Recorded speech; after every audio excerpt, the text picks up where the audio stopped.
The dust kicked up by Marshal Thompson's horse settled slowly in the dry Arizona heat as he approached the weathered ranch house. Samuel Sam Crawford stood on his porch, his weathered hands gripping the wooden railing so tightly his knuckles had turned white. The 60-year-old rancher had been expecting this visit for weeks, ever since the bodies were discovered near Whisper Canyon.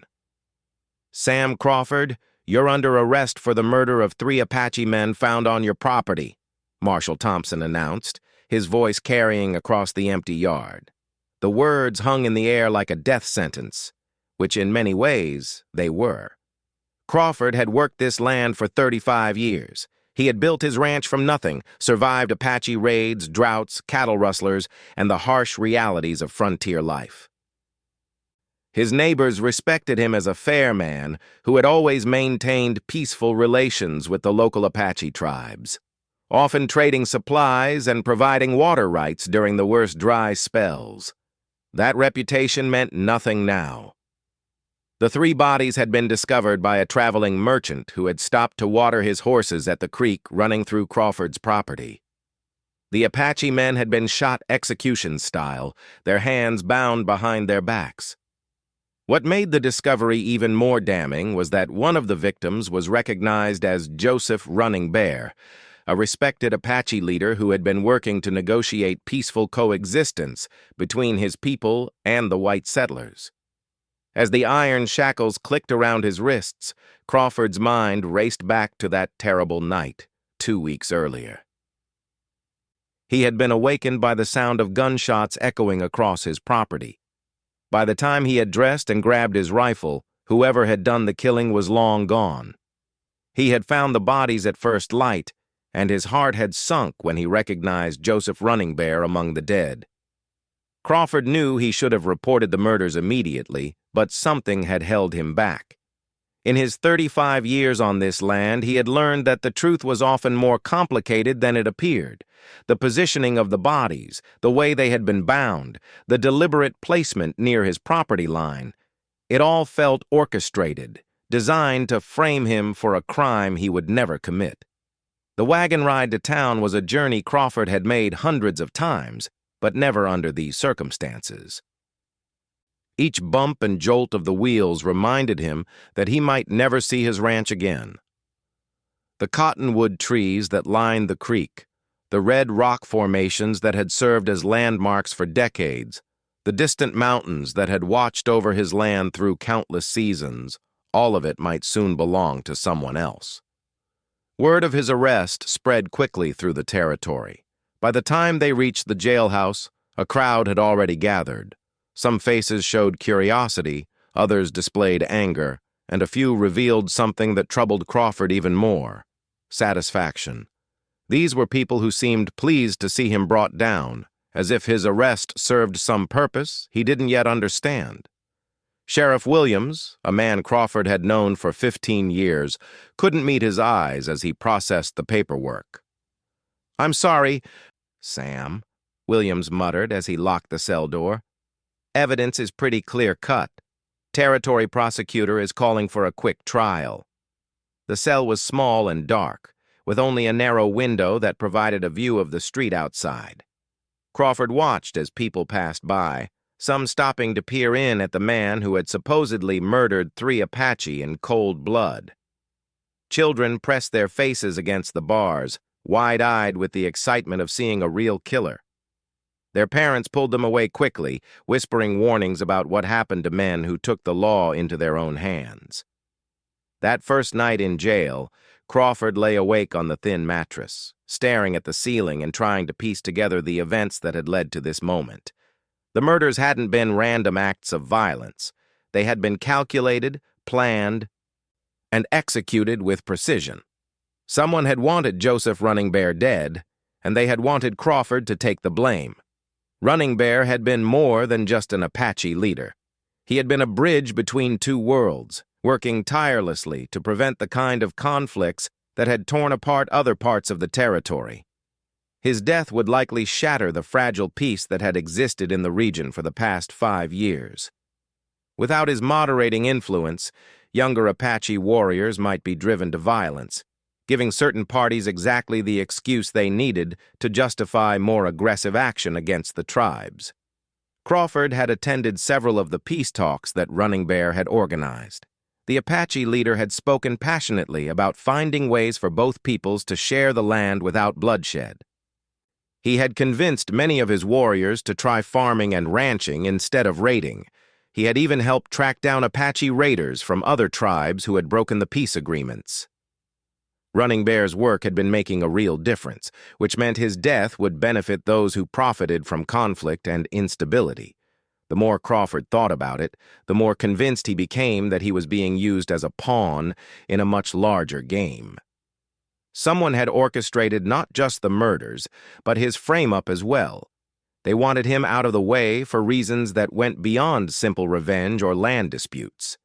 His ranch sat on some of the best water rights in the territory, and his peaceful relationship with the Apache had always stood as proof that coexistence was possible.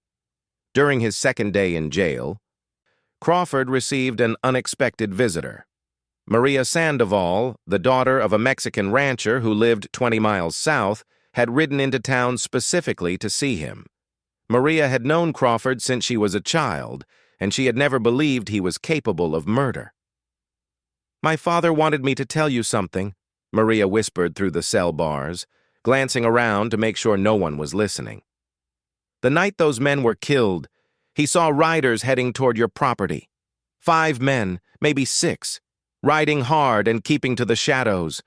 They weren't Apache and they weren't local ranchers. These were men he didn't recognize, and my father knows everyone in this territory." This information confirmed what Crawford had suspected, but it also raised new questions. Who were these mysterious riders? Where had they come from? And who had sent them? More importantly, why had they chosen his property as the site for their gruesome work? Maria leaned closer to the bars. "There's something else," she continued. "My father has been asking questions around town, and he's noticed some strange things. There are new men in the area, claiming to be government surveyors, but they're asking questions about Apache territories and water rights. They've been especially interested in your ranch and the treaties that Running Bear negotiated." The pieces of a larger puzzle were beginning to form in Crawford's mind. The territorial government had been under increasing pressure from Washington to open more land for development. Mining companies and railroad interests had been lobbying for access to Apache territories, particularly areas rich in mineral deposits or suitable for transportation routes. Running Bear's success in maintaining peace had been an obstacle to these plans, as it was much harder to justify taking land from peaceful tribes than from hostile ones. Crawford realized that his ranch occupied a strategic position in this broader scheme. His property controlled access to the main water source for several Apache settlements. If he were convicted and executed, his ranch would likely be sold to pay legal debts, and it could easily end up in the hands of someone more willing to cooperate with territorial expansion plans. As his trial date approached, Crawford found himself facing a legal system that seemed determined to find him guilty regardless of the evidence. His court-appointed lawyer, a nervous young man named Peterson, seemed more interested in negotiating a plea deal than in mounting a proper defense. When Crawford tried to explain his theories about the conspiracy, Peterson dismissed them as the desperate fantasies of a guilty man. "Look, Sam," Peterson said during one of their brief meetings, "the evidence against you is substantial. You had opportunity, and the prosecution will argue you had motive based on some old land disputes. Your best chance is to plead guilty and hope for life in prison instead of hanging." Crawford refused to consider pleading guilty to a crime he hadn't committed, but he was beginning to understand that the legal system wasn't interested in finding the real killers. The trial was simply a formality, a way to legitimize a predetermined outcome. Someone with considerable power and influence wanted him eliminated, and they had orchestrated events to make it appear legal and justified. The night before his trial was scheduled to begin, Crawford made a decision that would change everything.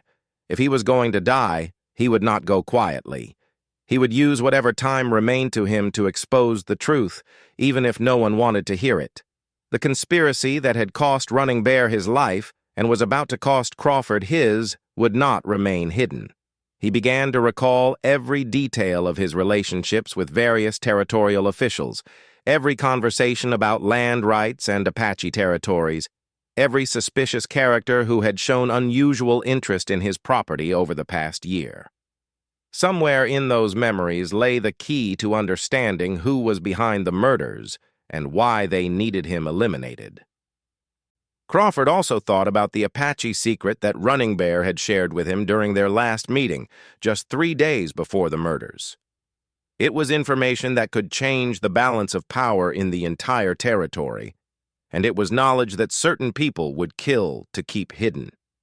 As he prepared to face the gallows, Crawford realized that this secret might be his only weapon against the forces arrayed against him. The courthouse buzzed with tension as Crawford's trial began on a sweltering Monday morning in July 1887. Judge Harrison Blackwood presided over the proceedings with the stern demeanor of a man who had already made up his mind. The jury, composed entirely of local businessmen and landowners, avoided making eye contact with the defendant as they took their seats. Prosecutor Daniel Walsh opened with a damning presentation of the evidence: the bodies found on Crawford's property, the rancher's failure to report the murders immediately, and testimony from several witnesses who claimed to have seen Crawford arguing with Apache representatives in recent months. Walsh painted a picture of a man driven to violence by decades of resentment and fear. "Gentlemen of the jury," Walsh declared, his voice ringing through the packed courtroom, "Samuel Crawford represents the worst kind of frontier justice, a man who took the law into his own hands and murdered 3 innocent Apache men in cold blood. The evidence against him is overwhelming, and justice demands that he pay the ultimate price for his crimes." Crawford watched the proceedings with growing alarm, not because of the evidence presented, but because of the people in the courtroom. Scattered throughout the gallery were faces he didn't recognize. Well-dressed men who clearly weren't local residents, taking careful notes and exchanging meaningful glances. These were the same type of men that Maria's father had described seeing near his property on the night of the murders. During a brief recess, Crawford's attention was drawn to a conversation between 2 of these strangers. They spoke in low tones near the courthouse steps, unaware that their words were carrying through an open window to where Crawford sat in the defendant's box. "The surveying team found what we suspected," one man said to the other. "The water table extends much further than anyone realized, and there are significant mineral deposits in the foothills. Once we have clear title to the Crawford property, we can begin negotiations with the territorial government for the adjacent Apache lands." "And if the Apache refuse to sell?" asked the second man. "Without Running Bear's influence, the younger warriors will likely resort to violence within 6 months. When they do, we'll have all the justification we need to relocate the entire tribe. The railroad will have its route, the mining companies will have their claims, and everyone profits except the Apache." Crawford felt a chill run down his spine as he realized the full scope of the conspiracy he had stumbled into. This wasn't just about framing him for murder. It was about stealing an entire people's homeland and making it appear legal and necessary. When the trial resumed, defense attorney Peterson made a half-hearted attempt to challenge the prosecution's timeline, but he seemed more interested in going through the motions than in mounting a serious defense. Crawford grew increasingly frustrated as opportunities to present alternative theories were ignored or dismissed. The turning point came when Walsh called his star witness, a drifter named Jake Morrison, who claimed to have seen Crawford burying something near where the bodies were found. Morrison's testimony was detailed and convincing, describing how he had watched from a distance as Crawford disposed of what appeared to be weapons and Apache artifacts. Crawford knew immediately that Morrison was lying. The man described burying items near a cottonwood tree that had been struck by lightning and cut down 2 years earlier. More importantly, Morrison claimed this had happened on a night when Crawford could prove he had been in town, attending a church social that dozens of people had witnessed. When Peterson failed to challenge these obvious inconsistencies, Crawford made a decision that shocked everyone in the courtroom. He stood up and demanded the right to represent himself for the remainder of the trial. Judge Blackwood reluctantly agreed, warning Crawford that a man who represents himself has a fool for a client. Crawford's first act as his own attorney was to recall Jake Morrison for cross-examination. Under Crawford's questioning, Morrison's story began to fall apart. The drifter couldn't explain how he had seen details in the darkness, couldn't account for his knowledge of landmarks that no longer existed, and became increasingly agitated as Crawford pressed him for specifics. "You describe burying evidence near the old cottonwood tree," Crawford said, his voice calm but insistent. "But that tree was cut down in the spring of 1885, more than 2 years ago. How do you explain seeing me bury items near a tree that wasn't there?" Morrison's face went pale, and he began to stutter. I must have been mistaken about which tree. And you claim this happened on the night of June 15th when the murders occurred," Crawford continued.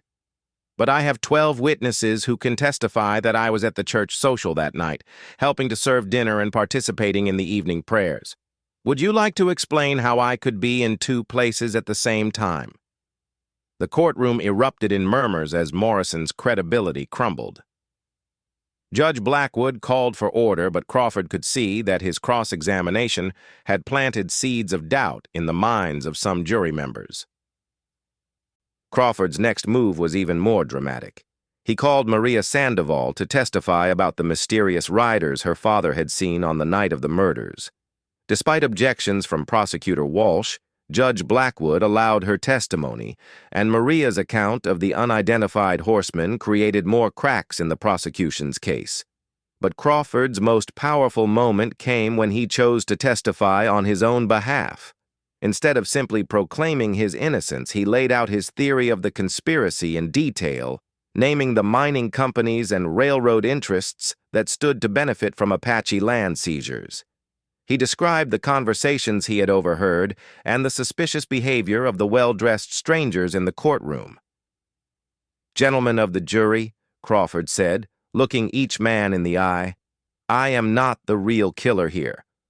I am simply a convenient scapegoat for men who murder not just individuals, but entire ways of life. Joseph Running Bear was killed because his success in maintaining peace threatened to interfere with plans to steal Apache lands worth millions of dollars." Crawford then made a decision that would seal his fate, one way or another. He revealed the secret that Running Bear had shared with him during their last meeting. 3 days before his murder, Joseph Running Bear came to my ranch with information that certain people would kill to suppress, Crawford announced.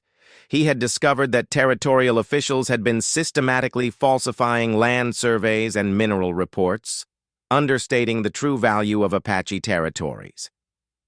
Running Bear had documentation proving that the government had been deliberately cheating his people out of lands worth 10 times what they were being offered in proposed treaties.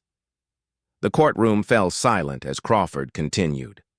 Running Bear was planning to present this evidence to federal authorities in Washington.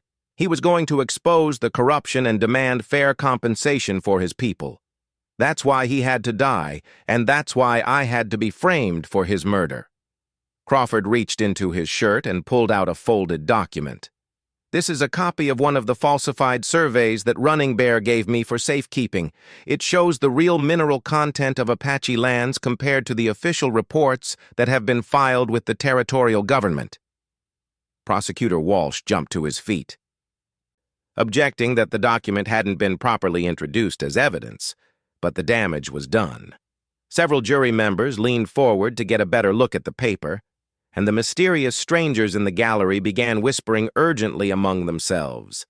Judge Blackwood called for a recess, and during the break, Crawford noticed that 3 of the well-dressed strangers had quietly left the courthouse. Within an hour, word came that Jake Morrison had been found dead in his hotel room, apparently the victim of a robbery gone wrong. The timing was suspicious, but there was no way to prove a connection. When court resumed, the atmosphere had changed dramatically. Several witnesses who had been expected to testify for the prosecution had mysteriously disappeared or claimed illness. Prosecutor Walsh seemed rattled, frequently conferring with assistants and checking notes. Crawford pressed his advantage by calling Dr. William Hayes, the territorial physician who had examined the bodies. Under oath, Dr. Hayes admitted that the wounds on the Apache victims were consistent with military-issue weapons, not the type of rifle that Crawford owned. He also testified that the positioning of the bodies suggested they had been killed elsewhere and moved to Crawford's property after death. "Based on your medical examination," Crawford asked, "is it possible that these men were murdered by someone with military training using government-issued weapons?" Dr. Hayes nodded reluctantly. "The precision of the wounds and the execution-style positioning suggests someone with considerable experience in killing, probably military or law enforcement training." Crawford's final witness was Thomas Whitman, a local trader who had done business with both Apache tribes and territorial officials. Whitman testified about suspicious activities he had observed, including secret meetings between mining company representatives and certain government officials, and unusual interest in Apache water rights and mineral claims. During his closing argument, Crawford abandoned any pretense of legal procedure and spoke directly from the heart. "Gentlemen, you have heard evidence of a conspiracy that reaches far beyond this courtroom. Joseph Running Bear was murdered not by me, but by agents of men who saw his success in maintaining peace as an obstacle to their greed.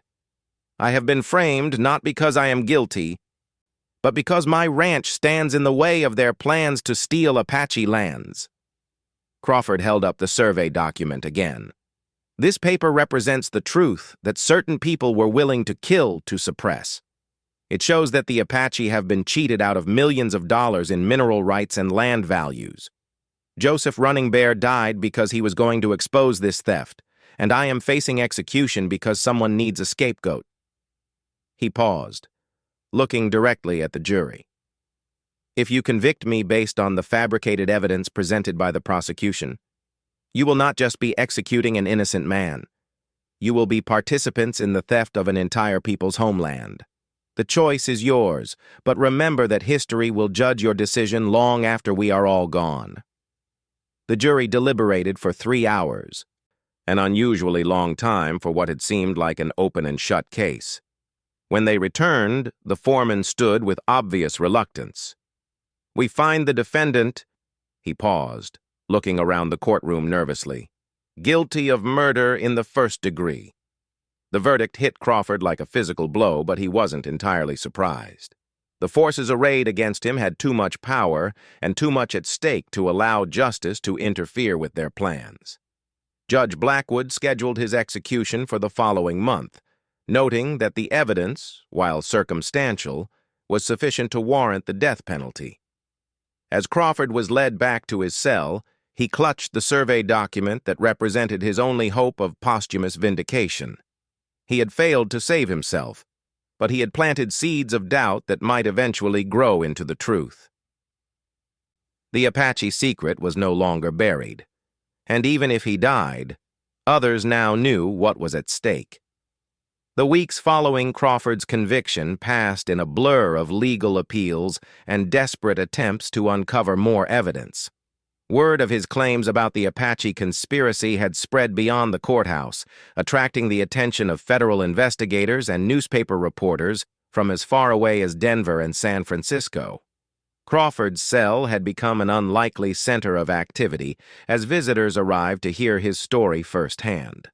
Among them was Sarah Mitchell, a correspondent for the San Francisco Chronicle, who had made a career of exposing corruption in territorial governments. Sarah had traveled to Arizona specifically to investigate Crawford's claims about falsified land surveys and Apache mineral rights. "The document you presented in court is just the beginning," Sarah told Crawford during one of her visits. "I've found evidence of similar falsifications in New Mexico and Colorado territories. This appears to be a coordinated effort involving federal officials in Washington." Sarah's investigation had uncovered a network of corruption that extended far beyond the simple murder case that had brought Crawford to death row. Mining companies and railroad interests had been working with territorial officials to systematically undervalue Apache lands, knowing that eventual land seizures would generate enormous profits once the true mineral wealth was developed. Joseph Running Bear wasn't the first tribal leader to be murdered after discovering these falsifications, Sarah continued. There have been at least 3 similar cases in other territories over the past 2 years. In each case, a tribal leader who was working to expose land fraud was killed, and a convenient scapegoat was found to take the blame. Crawford felt a mixture of vindication and despair as he learned about the broader pattern of corruption and murder. His case was part of something much larger, but that knowledge wouldn't save him from the gallows unless someone could prove his innocence before his scheduled execution date. The breakthrough came from an unexpected source. Father Miguel Santos, a Catholic priest who served several Apache communities, arrived at the jail with information that would change everything. Father Santos had been conducting funeral rites for Joseph Running Bear when he discovered something hidden in the Apache leader's personal belongings. Joseph was a careful man, Father Santos explained to Crawford through the cell bars. He knew his life was in danger, so he took precautions to protect important documents. Before his death, he gave me a sealed envelope with instructions to open it only if something happened to him. The priest produced a thick envelope containing not just additional falsified surveys, but something even more damaging. Correspondence between territorial officials and mining company representatives discussing the planned murders of tribal leaders who posed threats to their land acquisition schemes. One letter, written on territorial government letterhead, explicitly mentioned Crawford as a potential problem because of his close relationship with Running Bear and his strategic property location. The letter recommended framing Crawford for Running Bear's murder as a way to eliminate both obstacles with a single operation. "This proves your innocence beyond any doubt," Father Santos said, his voice filled with righteous anger. "Joseph Running Bear was indeed murdered as part of a conspiracy, and you were deliberately framed to prevent you from interfering with their plans." Sarah Mitchell immediately took the new evidence to her newspaper contacts, while Father Santos approached federal authorities who had arrived in the territory to investigate the growing scandal. Within days, the story had exploded across national newspapers, with headlines like "Territorial Conspiracy Exposed" and "Apache Leader Murdered to Hide Government Corruption." The pressure on territorial officials became intense as more evidence emerged. Federal investigators, no longer able to ignore the mounting proof of corruption, began arresting government officials and mining company executives. The carefully constructed conspiracy was unraveling as conspirators turned against each other in desperate attempts to avoid prosecution. Judge Blackwood, facing intense scrutiny for his handling of Crawford's trial, was forced to order a new hearing to consider the fresh evidence. The hearing was scheduled for just 3 days before Crawford's planned execution, creating a race against time to present the new information properly. The atmosphere in the courthouse was dramatically different for Crawford's new hearing. Federal marshals had replaced local law enforcement, and several of the territorial officials who had attended his original trial were now in custody themselves. The mysterious, well-dressed strangers were nowhere to be seen, having fled the territory when the scandal broke. Prosecutor Walsh, clearly uncomfortable with his role in what was now obviously a miscarriage of justice, made only token objections as the new evidence was presented. Father Santos testified about the hidden documents, Sarah Mitchell presented her investigative findings, and federal investigators detailed the broader conspiracy that had been uncovered. The most dramatic moment came when Thomas Morrison, Jake Morrison's brother, came forward with explosive testimony. Thomas revealed that Jake had been paid $500 by territorial officials to provide false testimony against Crawford, Jake had confessed the truth to his brother just hours before his mysterious death, fearing for his own safety after seeing how the conspirators dealt with potential witnesses. "My brother was scared," Thomas testified, his voice shaking with emotion. He knew he had lied under oath, but he was afraid to come forward because he had seen what happened to people who crossed these men. When he finally decided to tell the truth, they killed him to keep him quiet. Judge Blackwood, faced with overwhelming evidence of Crawford's innocence and the conspiracy that had nearly cost him his life, had no choice but to overturn the conviction. In a dramatic moment that brought the packed courtroom to its feet, Blackwood declared Crawford innocent of all charges and ordered his immediate release. "The court finds that Samuel Crawford was the victim of an elaborate conspiracy to commit murder and frame an innocent man," Blackwood announced. "The evidence clearly shows that Joseph Running Bear and his companions were murdered by agents working for corrupt territorial officials and mining interests. Mr. Crawford's conviction is hereby overturned, and all charges against him are dismissed." Crawford walked out of the courthouse a free man, but the victory was bittersweet. Joseph Running Bear was still dead, and the conspiracy that killed him had nearly succeeded in its goals. However, the exposure of the corruption had saved other tribal leaders from similar fates and had begun a process of reform that would eventually lead to fairer treatment of Apache land rights. The federal investigation that followed Crawford's exoneration led to the largest corruption scandal in territorial history. Dozens of officials were arrested, mining company executives faced federal charges, and millions of dollars in fraudulent land deals were reversed. The falsified surveys that Running Bear had died trying to expose became key evidence in restoring proper mineral rights valuations to Apache territories. Crawford returned to his ranch to find it damaged but not destroyed.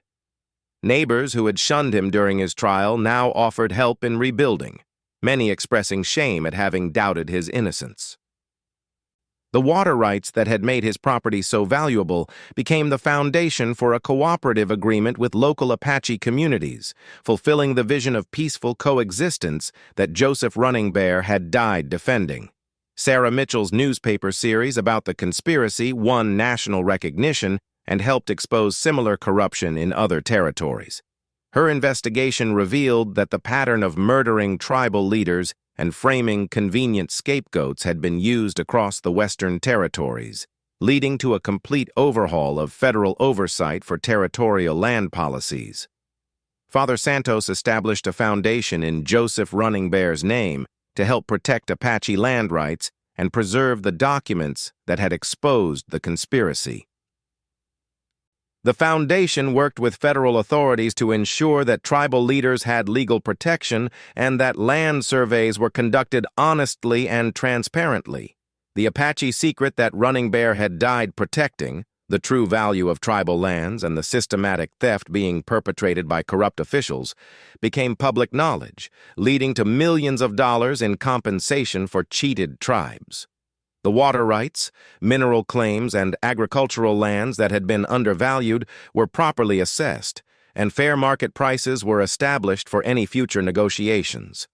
Crawford lived for another 23 years after his near execution, becoming a respected advocate for Apache rights and territorial reform. He never forgot the courage of Joseph Running Bear or the price of standing up to powerful interests who valued profit over justice. His ranch became a symbol of successful cooperation between Apache and white communities, proving that the peace Running Bear had worked for was not only possible, but profitable for everyone involved. The conspiracy that had nearly cost Crawford his life and succeeded in murdering Joseph Running Bear was ultimately defeated by the very thing the conspirators had tried to suppress: the truth. The Apache secret, buried in falsified surveys and corrupt deals, had finally been exposed, ensuring that Running Bear's death would not be in vain, and that justice would prevail even in the face of overwhelming power and greed. Years later, When Crawford was asked about his experience facing the gallows for a crime he didn't commit, he would always mention Joseph Running Bear first. "That man died for what he believed in," Crawford would say. "The least I could do was make sure his sacrifice meant something." The truth always finds a way to surface, even when powerful people try to bury it under lies and murder. The story of Samuel Crawford and Joseph Running Bear became a cornerstone case in territorial law reform, cited for decades afterward as an example of how corruption could be exposed and justice could prevail when good people were willing to risk everything for the truth. The Apache secret they had died and nearly died protecting became the foundation for a new era of honest dealing between the federal government and Native American tribes throughout the American West.